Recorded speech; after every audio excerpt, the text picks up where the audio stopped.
Today, I want to share with you guys some of my spicy takes as well as general hot takes from Champions 2023.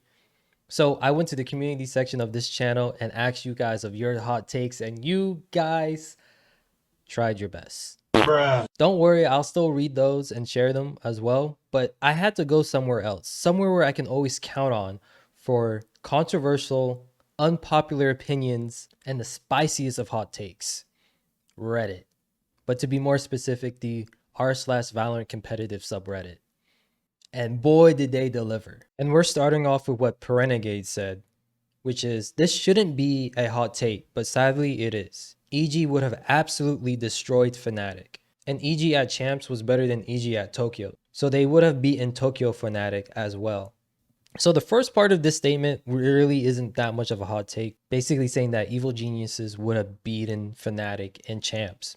It's an easy thing to say because guess what? Evil Geniuses won Champs. But the second part is a little bit different. He's basically saying the recent best team versus the team that probably had the best season overall in Fnatic. And honestly, I think this game will have been really close if we can have this what if come true. But unfortunately, it's just a what if. And I tried myself to try to envision how this would work by first putting players against each other and see which team has the weakest player at each position and which team has the best player. But it's very hard to do that because each team has very fluid roles in a sense where yes, Fnatic, you have players who only play Sentinels, players who only play Duelists, and players who only play Initiators. But the way they play them is different, where in Fnatic's case, you don't know who's going to top frag. Usually it's Leo, but sometimes you might have Alphair who just pops off as a Sentinel. And sometimes you do have Durka just doing his job as a duelist, getting first kills and creating space. And then on Evil Genius's sides, you don't always have Demon 1 playing the duelist role. Sometimes him and Busio interchange at that opera position. So you just can't say, oh, it's Durka versus Demon 1, who will win? Oh, it's Leo versus Demon 1, who will win?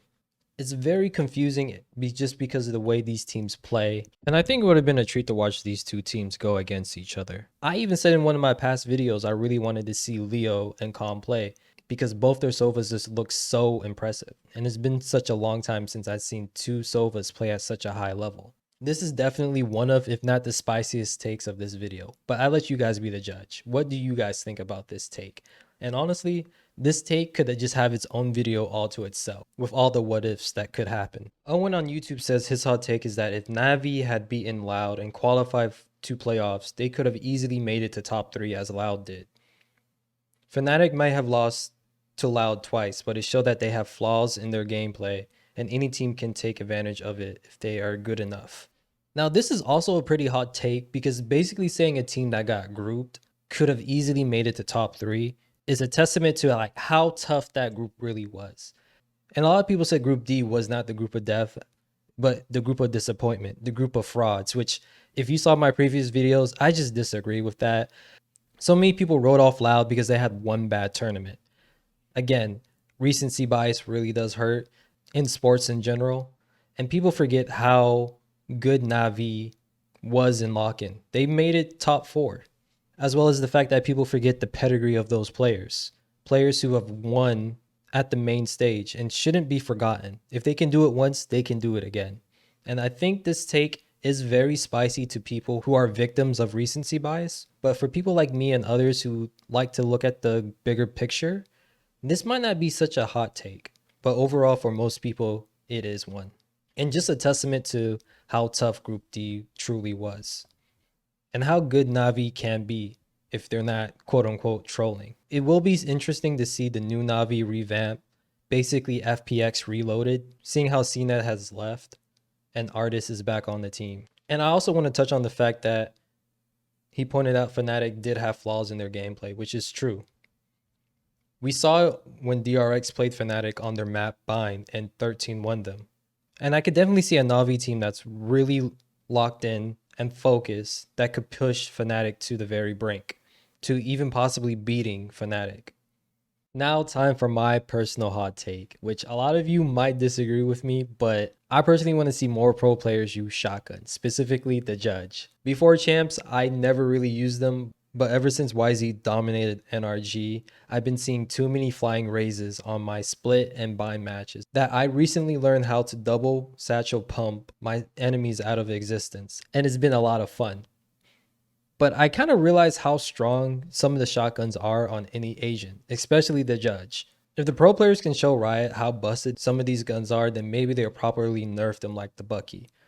I do understand that we do need weapon variety, and I'm okay with the idea of a shotgun being held close to an entry point and getting one kill. But I think it's kind of ridiculous because you shouldn't expect someone to be able to get 3 kills while running, gunning, and jumping in Valorant, especially since Valorant wants to claim that it has precise gunplay, which has been a constant meme since the very inception of the game.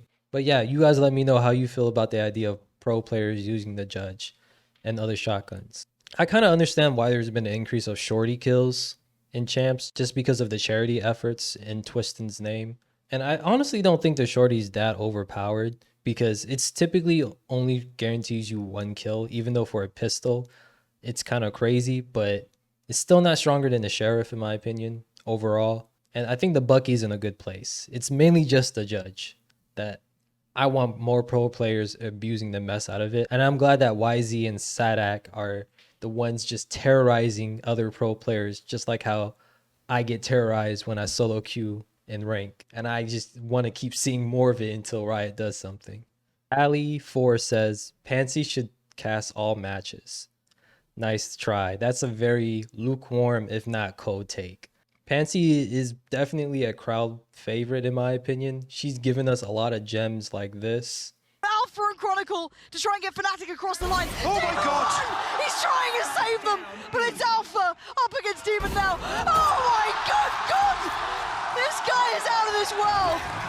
El Diablo's dead. There's a new king of hell.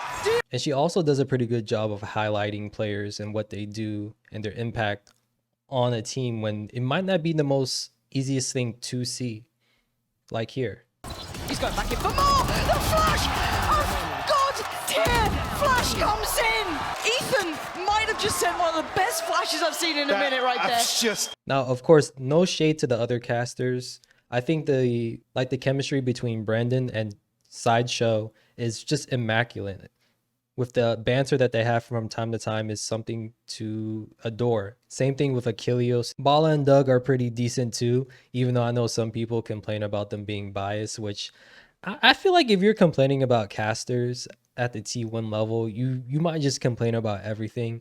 I don't think there's a single caster in Champs 2023 that did a bad job. They all did good. But I think if we were trying to like bring down other casters, we might have lost the plot of this story here if we're complaining about casters and putting casters against each other. Juice on YouTube says, hot take, this NA versus EMEA versus APAC is BS and unhealthy for the game. This is a pretty hot take just because a lot of people, myself included, love these regional matchups, regional rivalries. I just love to see them. I love the talking points. I love the trash talk. But I do have to agree that in Champs 2023, things did get a lot more heated and spicy than they needed to be, especially with the whole NA versus China thing that was started with Bucio and exacerbated to the max when BLG knocked off NRG in groups. So much so that I'm low-key praying for EG's safety when they go to Shanghai. If you read some of the things that people have been saying in forums on different websites, it's kind of nasty, really, what some people are planning on doing. But then again, the internet isn't real life. But that's what happens when people get passionate about anything. You will get that sub culture that can be toxic. If it isn't about regional matchups, then there will be toxic fans with just team versus team stuff as well. And I think Riot's been doing a pretty good job at handling toxicity in general. But let's not ever get that close, because if it does get any spicier, then we might be in a problem. We might see some situations. Hypocrite Sage from Reddit says, despite how good the last stages of the competition were, the level of Valorant felt underwhelming. Which I think this is a pretty spicy take as well, because once we reached the playoff stages of the tournament, it was pretty fun to watch. There were some mistakes made that could have been attributed to nerves or the fact that Maybe teams were just feeling fatigued. And this kind of leads me to my own personal hot take, where tournaments are designed more for upsets than seeing a team's full potential. And you can see more of a team's full potential in regular seasons than you can in tournaments, in my opinion. I say this because, especially the way Valorant designs their tournaments, I don't think teams have enough time to strategize, practice, and counter strategize other teams once the playoffs hit. Whereas in the regular season, teams have enough time to practice, strategize, scrim, and fully think about what they're going to do. Compared to other esports shooters, Valorant is extremely strategy based. The whole Brendan meme of it's a gun game is true, but so much more goes into tactics and set plays than most people realize in Valorant when comparing it to other FPS games. And having more time to truly strategize can help a team. There's a reason why NRG was one of the only teams to beat Loud. NRG is basically Batman. If you give them enough prep time, they can do almost the impossible. Same thing applies to DRX. Give them enough prep time, they look scary, almost world champion level scary. But tournaments don't give you that leeway. And I'm not complaining about it. I enjoy tournament play as much as anyone else. I think it's a lot more entertaining to watch than your typical regular season weekly matchups. It definitely brings out more entertainment, but you don't see a team's full potential either. But that's just my hot take, which I'm sure a lot of people won't agree with.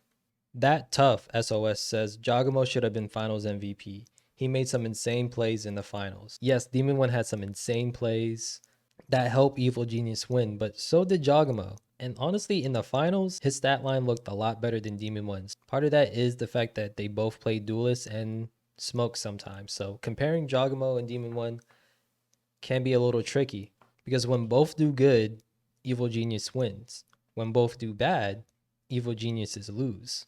And in these matchups, there wasn't a time where, oh, Demon One did bad, but Jagamo did good. Nor was there a time where Jagamo did bad and Demon One did good. And I think that just kind of shows you that Valorant is truly a team-based game. IP says finals winners only having 2 ban maps isn't fair. They should have a bracket reset. This could be a very unpopular opinion just because it can ruin the hype of a grand finals where people will come into it not knowing if this is the last match of the day. And I think it would be quite unreasonable to have players play another set of matches in the same day, basically having them sit there for a possible 10 hours in one day, which puts a lot of strain on not the players, but the fans and the production that goes into making Valorant esports.